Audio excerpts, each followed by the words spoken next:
Supreme কোর্টে আবারও ধাক্কা খেল রাজ্য সরকার। অবিলম্বে সিবিআইয়ের হাতে তুলে দেওয়া হোক সন্দেশখালী মামলার অন্যতম অভিযুক্ত শেখ শাহজাহানকে। হাইকোর্ট সিআইডির থেকে মামলা হস্তান্তর করার নির্দেশ দেওয়ার পরই শীর্ষ আদালতের দ্বারস্থ হয় রাজ্য। হাইকোর্টের রায় ঘোষণা করার আধ ঘন্টার মধ্যেই সেই নির্দেশকে চ্যালেঞ্জ করে মামলা করা হয় সুপ্রিম কোর্টে।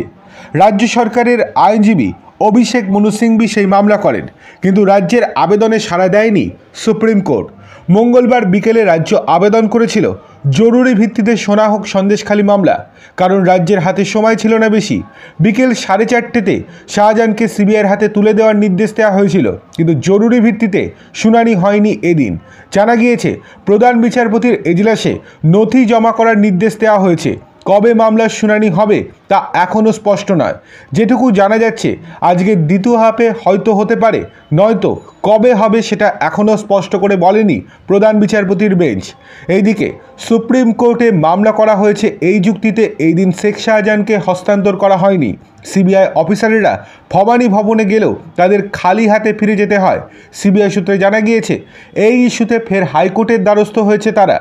সিআইডি আদালতের নির্দেশ অমান্য করে শেখ শাহজাহানকে হস্তান্তর করেনি, এটা জানাতেই আদালতে গিয়েছে কেন্দ্রীয় সংস্থা। সেই মামলার আজকেই শুনানি হতে চলেছে। সুতরাং সুপ্রিম কোর্টের রায়ের আগেই যদি হাইকোর্টের রায় আরেকবার দিয়ে দেয়, তাহলে সেক্ষেত্রে রাজ্য সরকারের হাত পা সম্পূর্ণরূপে বাধা পড়ে যাবে। তখন হস্তান্তর করতেই হবে রাজ্য সরকারকে শেখ শাহজাহানকে। উল্লেখ্য, কলকাতা হাইকোর্টের প্রধান বিচারপতি টি.এস. শিবগানামের বেঞ্চ মঙ্গলবার নির্দেশ দেয় মামলা হস্তান্তরের।